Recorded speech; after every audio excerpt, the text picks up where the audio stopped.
কিরে সালমা, স্কুল থেকে চলে আসলি নাকি? বাবা, আমাদের কথা কিছু মনেই করিসনি নাকি? তোদের কথা আবার কি মনে করবে? এইভাবে প্রতিদিন বাসে করে স্কুলে যেতে পারবো না মা, বাসে প্রচন্ড ভিড়। এই দেখো ঠেলাঠেলিতে আমার ডামে গিলিটা ভেঙে গেছে। তোমার এখন আসার সময় হলো? কেন, কি হয়েছে? বুড়ির বাসে করে স্কুলে যেতে খুব অসুবিধা হচ্ছে, আর বাগানের রাস্তা দিয়ে যখন আসে তখন কিছু চ্যাংড়া ছেলে পেরে ওকে দেখে টোন টিটকারি মারে। এই খোকা, তোমার অটোটা ভাড়ায় যাবে? প্রতিদিন তুমি আমার মেয়েকে স্কুল নিয়ে যাবে এবং নিয়ে আসবে। ওখানে দাঁড়ান, আমি আসছি। চলুন, আসতে তাহলে চলুন। আচ্ছা, আপনি কোনো কথা বলেন না কেন? কেন, কি কথা বলবো?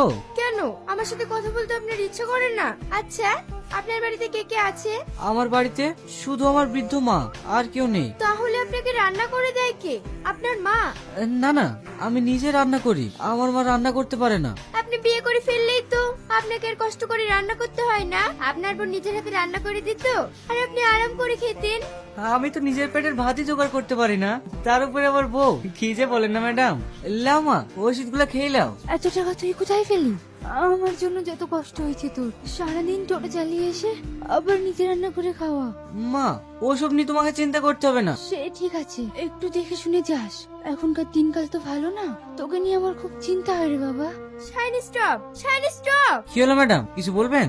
সরি শাহিন, আমি বুঝতে পারিনি তুমি যে ইংলিশ জানো না, আর জানবেই বা কেমন করি? তুমি তো কোনোদিন পড়াশোনা করনি। আচ্ছা শাহিন, তোমাকে একটা কথা বলবো। হ্যাঁ বলেন ম্যাডাম। তোমাকে একটা ছোট স্কুলে ভর্তি করে দেব, আমাকে রেখে এসে ওই স্কুলে তুমি পড়াশোনা করবে। তাহলে আমার কথাগুলো বুঝতে তোমার সুবিধা হবে। ঠিক আছে ম্যাডাম, আপনি তাড়াতাড়ি চলুন। আকাশের অবস্থা ভালো না, যখন তখন বৃষ্টি আসতে পারে। না, আমি এখন যাব না। এই নির্জন জায়গায় তোমার সাথে আমার একা একা গল্প করতে খুব ভালো লাগছে। ওই দেখ, মরলের মেয়ে কিভাবে টোটালের সাথে পিরিত করছে দেখ। ওই শালার লেগে তো মরলের মেয়েকে পটাতে পারছি নি, না হলে কব্বে নিয়ে চলে যেতাম।